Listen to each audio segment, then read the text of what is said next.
С древних времен умение читать давало человеку преимущество, ключ к тайнам знаний. И по сей день книги продолжают открывать перед нами новые неизвестные миры. В эту библионочь книжная культура объединилась с театральной. Ведь тема акции в этом году «Весь мир – театр». ЮНЕСКО объявил год 19 годом театра, Всемирного театра. Ну, естественно, мы, Абхазия, тоже имеем свою театральную школу, театральные традиции. У нас написана монография о театре, у нас написаны очерки о знаменитых наших артистах, актерах. Но у нас сегодня, видите, мы постарались книгу приблизить с артефактами. Гостей праздника по традиции ожидало множество развлечений, игровые зоны, мастер-классы, театральные представления. Каждый год в этот день можно нарушить самое главное правило библиотеки – соблюдать тишину.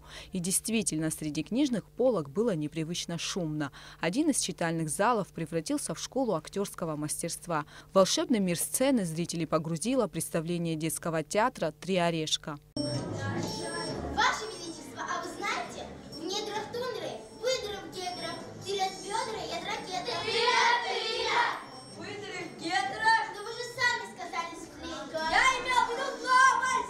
Сегодня я играл в сценке Златовласка, играл короля.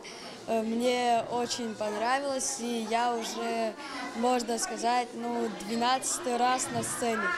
Необычно было и то, что каждый желающий мог забрать понравившуюся ему книгу по буккроссингу. После того, как он ее прочтет, обязательно должен передать другому, ведь именно в этом и состоит весь смысл всемирного движения. Кроме того, на первом этаже библиотеки любители литературы могли приобрести понравившуюся книгу, а также порадовать себя различными хендмейд-изделиями из дерева, вязаными аксессуарами, необычными и полезными сладостями. Здесь 100% шоколад у меня.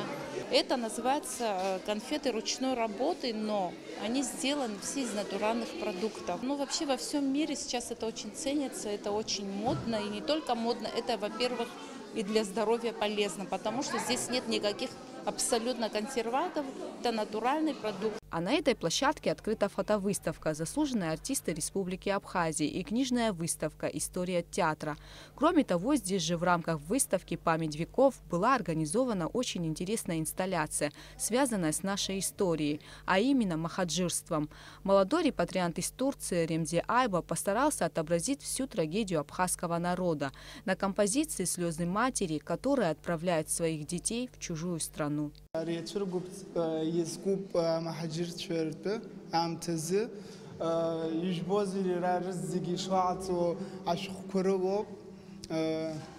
أفندر يشخو عاستزجي أشخو بخيرته جنبي حاويد أيديجي حراد در روبزني حاسته دار وقهر حاوي تبري حاس خرار زحد جورزي زبانزري خا أشاري ما يمكن بسنندوي زيجري زود يحت خيد بري حينت صغت يحت نر وبا حويس وبا يدحربار تبري أشخو بروا.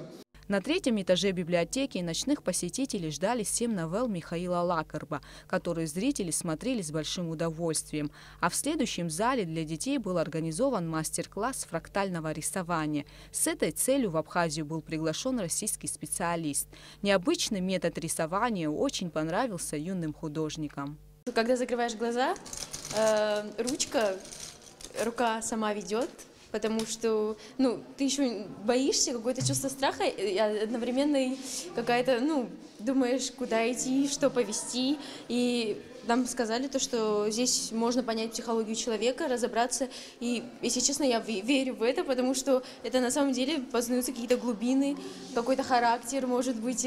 В одном из кабинетов библиотеки прошла викторина «Самый умный», в которой участвовали 2 команды студентов АГУ. Мы первый раз принимаем участие в такой викторине. На самом деле очень интересно проявить себя, узнать то, на что ты способен, проверить себя, свои знания, что-то вспомнить из прошедшего материала. Это всегда очень интересно. Нам все очень нравится. Мы бы всегда хотели участвовать в таких мероприятиях, и мы очень рады, что нас позвали. В этот день книголюбов пускают даже в святая святых, хранилище, где собраны редкие и уникальные издания. Чего не сделаешь, чтобы привлечь читателя. Акция «Библионочь» в Государственной национальной библиотеке проходит уже 3-й раз и собирает сотни любителей литературы из всех районов страны. Гугут Савардания, Томас Чиковани, Руслан Орлов, Абхазское телевидение.